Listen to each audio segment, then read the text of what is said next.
dashing through the snow in one horse open sleigh. Over fields we go, laughing all the way. Jingle bells, jingle all the way.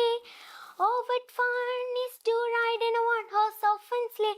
Hey, മരിയെ, ഇത്തവണ നമ്മൾ Christmas tree കോമ്പറ്റീഷനിൽ first അടിക്കും. ഡെക്കറേഷനുള്ള പല സാധനങ്ങൾ എൻ്റെ കയ്യിലുണ്ട്. ആഹാ, അത് നന്നായിരിക്കും. നീ അതൊന്ന് കാണിച്ചു തരോ? ദേ ഇതിലൊക്കെ ഉണ്ട്, നോക്കിക്കോ. ആഹാ, കൊള്ളാമല്ലോ. ഇതെന്താ വലിയ അപ്പച്ചന്മാർക്കുള്ള വടി പോലുള്ള ഒരു സാധനം? അതെ അതെ, നിന്റെ വലിയ അപ്പച്ചന്റെ വടി പോലെ തന്നെയല്ലേ. നിനക്കറിയാമോ, ഈ വടിക്ക് മറ്റൊരു പേരും കൂടിയുണ്ട്. കാണ്ടിക്കേ. അതെന്താ? അതെ, ബൈബിളിൽ ആട്ടിടയന്മാർ ഉപയോഗിച്ച വടിയും നല്ല ഇടയനായ യേശുവിനെയും ഇത് സൂചിപ്പിക്കുന്നു.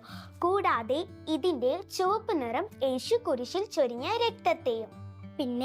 പിന്നെ ഈ പച്ച ഇലകളും കുരുക്കുകളും ഈശോ ധരിച്ച മുൾ കിരീടത്തെയും കുരിശിൽ അനുഭവിച്ച വേദനയും സൂചിപ്പിക്കുന്നു.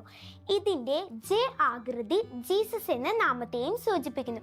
ഇപ്പൊ മനസ്സിലായോ പ്രായമുള്ളവരുടെ വടി പോലെയുള്ള ഇതിന്റെ അർത്ഥം? എന്തിനാ ഇപ്പൊ കരയുന്നേ? ഇത് കണ്ടപ്പോൾ എനിക്കെന്റെ വല്യപ്പച്ചനെയും വല്യമ്മച്ചയും ഓർമ്മ വന്നു. അതിനെന്തിനാ കരയേണ്ടത്? അവർ നിന്റെ വീട്ടിൽ തന്നെയല്ലേ. പപ്പയും മമ്മിയും ചേർന്ന് അവരെ ഓൾഡ് ഏജ് ഹോമിൽ കൊണ്ടുപോയി. ഇനി എനിക്ക് വീട്ടിൽ കഥ പറഞ്ഞു തരാനും കളിക്കാനും ആരുമില്ല. അന്നേ, നമുക്ക് ഈശോയോട് പ്രാർത്ഥിക്കാം. ഈശോ നമ്മുടെ പ്രാർത്ഥന കേൾക്കും.